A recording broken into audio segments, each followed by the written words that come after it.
ছেলে মেয়ে হওয়ার পর এখন আপনার কি করণীয়? সূরা তাহরিমের 6 নম্বর আয়াতে আল্লাহ বলেন, ইয়া আইয়ুহাল্লাযীনা আমানু কু আনফুসাকুম ওয়া আহলিকুম নারা।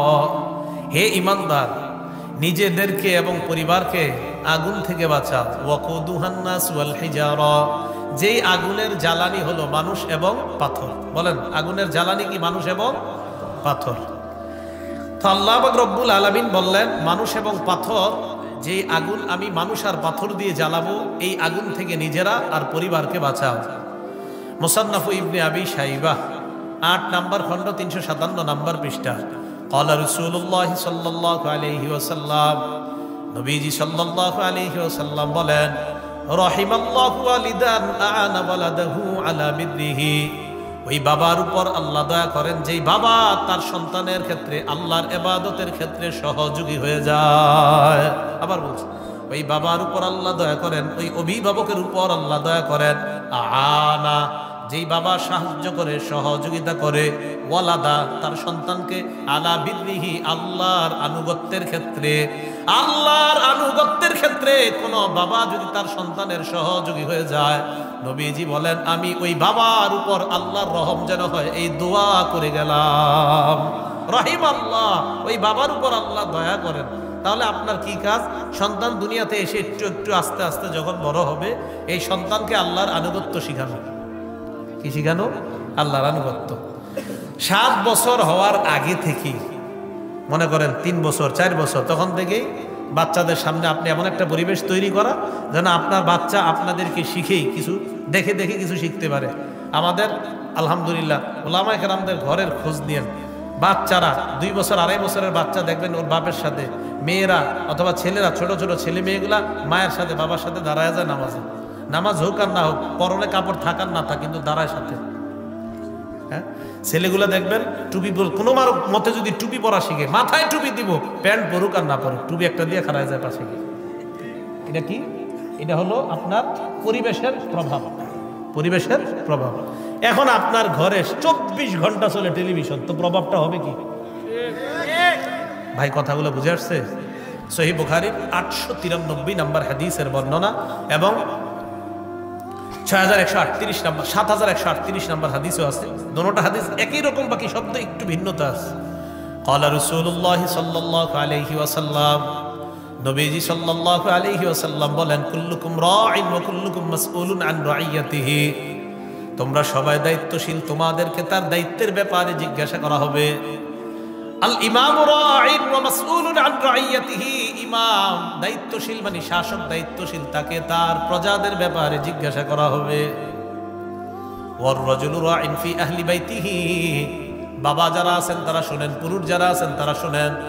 প্রত্যেকটা পুরুষ সদস্য রাঈন ফি আহলি বাইতিহি, পরিবারের দায়িত্বশীল। ওয়া মাসউলুন আন রাইয়াতিহি, যারা ঘরের দায়িত্বশীল আছেন, আপনাকে আপনার বিবি, আপনার ছেলে মেয়ে, আপনার পরিবারের ব্যাপারে আল্লাহর কাছে আপনাকে জিজ্ঞাসিত হতে হবে। আল্লাহ আপনাকে জিজ্ঞাসা করবে আপনার বিবির ব্যাপারে, আপনার ছেলের ব্যাপারে, আপনার মেয়ের ব্যাপারে আল্লাহ আপনাকে জিজ্ঞাসা করবে। ভাইও, আপনার ছেলে মেয়েগুলাকে আপনি টেলিভিশন কিনে দিয়েন না, আপনার ছেলে মেয়েকে আপনি গুনাহের কিছু কিনে দিয়েন না। কয়জনের গুনাহের ভার আপনি মাথায় নিতে চান? একাকি গুনাহ করলে তো আল্লাহ আপনাকে মাফ করে দিবে, কিন্তু আপনি যে গুনাহের দরজা খুলে দিয়েছেন, এই দরজা যে খুলে দিলেন, কয়জনের গুনাহের ভার না মাথায় নেবেন বলেন? ছেলে দেখতেছে, মেয়ে দেখতেছে। শুধু কি তাই? পেটে সন্তান আসছে একজন মেয়ের, মহিলার মানে স্ত্রীর, এই সন্তান পেটে নিয়ে সারাক্ষণ টেলিভিশন দেখতেছে। তো এই সন্তান কি হবে? এটাই তো বড় হইলে আপনার নাস্তিক হয়। ছোটবেলা থেকে কি শিখাইতেছে? আল্লাহ হেফাজত করেন। তারপরে কি বলে দেখেন, ওয়াল মারআতু রাইয়াতুন ফি বাইতি যাওজিহা। আরেক জায়গা আছে ওয়াল মারআতু রাইয়াতুন আলা আহলি বাইতিহা অথবা আলা আহলি বাইতি যাওজিহা। এরপরে আছে ওয়া ওয়ালাদিহি। এই জায়গাটা শুনেন, ওয়া ওয়ালাদিহি। স্ত্রী যারা আছেন, মহিলা যারা আছেন, তাদেরকে আপনার স্বামীর পরিবারের ব্যাপারে নবীজি বুখারীর বর্ণনায় বলছে ওয়া ওয়ালাদিহি, আলাদা আনছে। এবং সন্তানদের ব্যাপারে একজন স্ত্রী দায়িত্বশীল। আবার বলছে নবীজি বলেন স্ত্রী কোন পরিবারের পুরাটা পরিবারের ব্যাপারে, এরপরে নবী আলাদা ওয়ালাদিহি বলছে। সহিহ বুখারী ৭১৩৮ নম্বর হাদিসে ওয়ালাদি শব্দটা আনছে আলাদা। ওয়ালাদিহি, স্বামীর সন্তানদের ব্যাপারে স্ত্রী দায়িত্বশীল। ওয়াহিয়া মাসউলাতুন আনহু, এই সন্তানের ব্যাপারে স্ত্রীকে জিজ্ঞাসা করা হবে। এখন বলেন 2 বছর বয়সে যদি আপনি ছেলের কার্টুন দেখান আর খাবার খাওয়ান, জিজ্ঞাসিত হতে হবে কিনা? কার্টুন দেখায়, হিন্দি গান চলতেছে, মিউজিক চলতেছে, কার্টুন দেখায় খাবার খাওয়াইতেছে, এই সন্তান বড় হলে আপনি কি আশা করেন বলেন?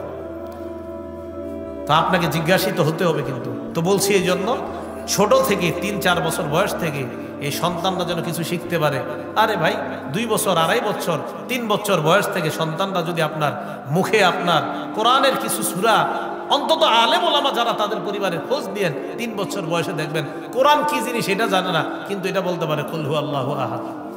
পরে শুদ্ধ হোক আর না হোক কিছু একটা বলতে থাকবে, দেখবেন। এটা কেন? এটা প্রভাব, এটা আপনি পাশে পড়তে হবে। তো বুঝাইতে চাইলাম আপনার সন্তানের প্রথম শিক্ষা হবে কোরআন। বলেন সবাই, সবাই বলেন, বলেন প্রথম সন্তানকে প্রথম শিক্ষা কি দিব? কোরআন। আল্লাহ তৌফিক দান করেন। মুসলিম শরীফের 804 নম্বর হাদিসের বর্ণনা, ক্বালা রাসূলুল্লাহ সাল্লাল্লাহু আলাইহি ওয়াসাল্লাম, নবীজি বলেন ইকরাউল কুরআন, তোমরা কোরআন পড়ো, তোমরা কোরআন পড়ো। ফাইন্নাহু ইয়াতি ইয়াউমাল কিয়ামাতি শাফিআন লিআসহাবিহি, কোরআন কিয়ামতের ময়দানে পাঠকের জন্য সুপারিশকারী হিসেবে উপস্থিত হয়ে যাবে। এরপর নবী বলেন ইকরাউজ যাহরাওয়াইন সূরাতুল বাকারাতি ওয়া সূরাত আলি ইমরান, কোরআনের 2টি উজ্জ্বল সূরা বেশি পড়বা। একটা হলো সূরা বাকারা আর একটা হলো সূরা আলি ইমরান। ফাইন্নাহুমা ইয়াতিয়ানি ইয়াউমাল কিয়ামাতি কান্নাহুমা গামামাতান আও গায়ায়াতান আও ফিরকান মিন তায়রিন সাওয়াফ ফাতুহাজ্জানি আন আসহাবিহিমা।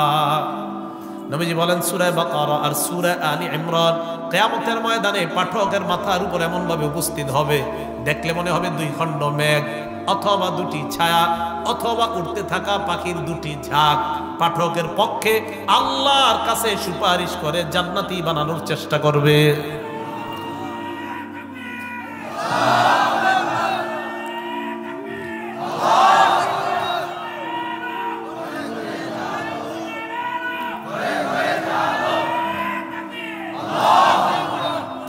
সন্তানকে প্রথম শিক্ষা কি দিবেন? কোরআন। নবীজি কি করে দেখেন, ইকরা ও সূরাতুল বাকারা, সূরা বাকারা পড়বা।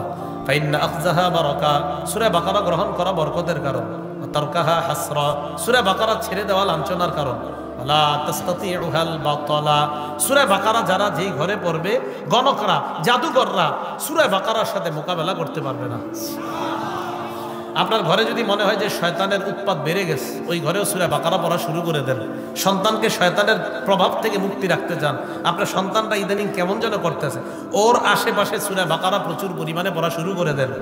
মুসলিম শরীফের 339 নম্বর হাদিসের বর্ণনা, ক্বালা রাসূলুল্লাহ সাল্লাল্লাহু আলাইহি ওয়াসাল্লাম, নবীজি বলেন লা তাজআলু বুয়ুতাকুম মাকাবিরা লিশ-শাইতান, লা তাজআলু বুয়ুতাকুম মাকাবিরা, তোমরা তোমাদের ঘরগুলোকে গোরস্থান বানায়ও না।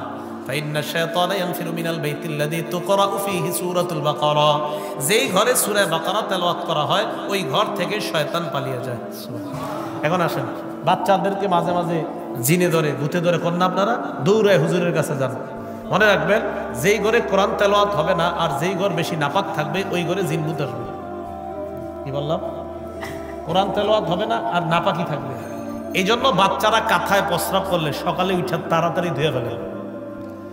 এই নাপাক কাঁথা বেশিক্ষণ রাখেন না, নাপাকির কারণে জিনভূত আসে। আমরা বাথরুমে ঢুকার সময় আল্লাহুম্মা ইন্নী আউযু বিকা মিনাল খুবুসি ওয়াল খাবাইসের দোয়া কেন করি? নাপাকি যেই জায়গায় থাকে ওখানে জিনভূত থাকে। তো নাপাকি যত বেশি হবে সেখানে জিনভূতের উৎপাত বেড়ে যাওয়ার সম্ভাবনা। তো মনে রাখবেন, ঘর যদি নাপাকি থাকে ঘরে আর যদি কোরআন তেলাওয়াত শূন্য হয় তো ওই ঘরে জিনভূত আসার সম্ভাবনা বেশি। এই জন্য কোরআন তেলাওয়াত ঘরের মধ্যে খুব বেশি চর্চা রাখা। কেন? আরেকটা উপকারিতা বললাম, বাচ্চার আশেপাশে যখন কোরআন তেলাওয়াত করবেন বাবা এবং মা, তার মধ্যে এই প্রভাব পড়বে। বলেন ঘরটা কি এমন বানানো যায় ইনশাআল্লাহ? তাহলে সন্তানকে কোরআন শিক্ষা দেওয়ার গুরুত্বটা আমরা ছোটবেলা থেকে দিব। এরপরে আস্তে আস্তে যখন 7 বছর বয়স হবে, এর আগে থেকে ওই নামাজের একটু একটু চেষ্টা করানো জন্য পারে, যতটুকু পারে। 7 বছর হয়ে গেলে তখন তো আপনি হুকুম করতে হবে, মুরু আওলাদাকুম বিসসালাতি ওয়া হুম আবনাউ সাবঈ সিনিন, 7 বছর বয়সে সন্তানকে নামাজের হুকুম করো। অদ্রিবুহুম আলাইহা ওয়া হুম আবনাউ 10 সিনিন, 10 বছর বয়সেও যদি নামাজ না পড়ে মৃদু আঘাত করো। 10 বছরে নামাজ না পড়লে হালকা আঘাত করা। এখন 10, 18 বছর, 20 বছর, 22 বছরের সন্তানরা আপনারা কিছু বলেন না, উল্টা আপনি হাজী সাহেব মাশাআল্লাহ 5 ওয়াক্ত নামাজ পড়েন, ছেলেটাকে যাওয়ার সময় একটু ডাকও দেন না, ছেলেটা অন্য জায়গায় গিয়ে আড্ডাবাজি করতেছে। আপনি নামাজে যাওয়ার সময় হাজী সাহেব নামাজে যায়, ছেলেরে কয় এই তোর আম্মা তোরে বাড়িতে খাইতে ডাকতেছে। উনি যায় নামাজে, ছেলে বয়স 18, কয় তোর আম্মা তোরে খাইতে ডাকতেছে, যা বাড়িতে। সন্তানকে নামাজ 7 বছর বয়স থেকে নামাজের হুকুম করেন। 10 বছর বয়সে যদি নামাজ না পড়ে এর নামাজের জন্য প্রয়োজনে হালকা আঘাত করেন। সন্তানের আস্তে আস্তে যখন এটা বড় হবে তখন সন্তানকে আপনি যে কোরআন শিক্ষার ব্যাপারটা বললাম আর নামাজ, বালেগ হওয়ার আগেই যেন সে নামাজের উপরে পরিপূর্ণ যত্নশীল হয়ে যায়, মানে সে নামাজ যেন না ছাড়ে, এই অভ্যাস যেন বালেগ হওয়ার আগেই হয়ে যায়। আবার বলছি, নামাজ সে ছাড়ে না, এই অভ্যাসটা যেন বালেগ হওয়ার আগেই হয়ে যায়, যে নামাজ ছাড়ে না আমার সন্তান। এই কথাটা সবাই মাথায় রাখা। তাহলে ছেলে হোক মেয়ে হোক, এই নিয়ামত কার? ছেলে দেখে মেয়ে দেখে। কন্যা হলে চেহারা কালো করা যাবে? 1 কন্যার কারণে কোথায় যাবে? 2 কন্যা, 3 কন্যা, 3 বোন। আল্লাহ আমাদের সকলকে যতটুকু কথা শুনলাম বললাম আমরা যেন নিজেদেরকে এবং নিজেদের আহাল পরিবারকে জাহান্নাম থেকে বাঁচাইতে পারি, আল্লাহ তৌফিক দান করেন।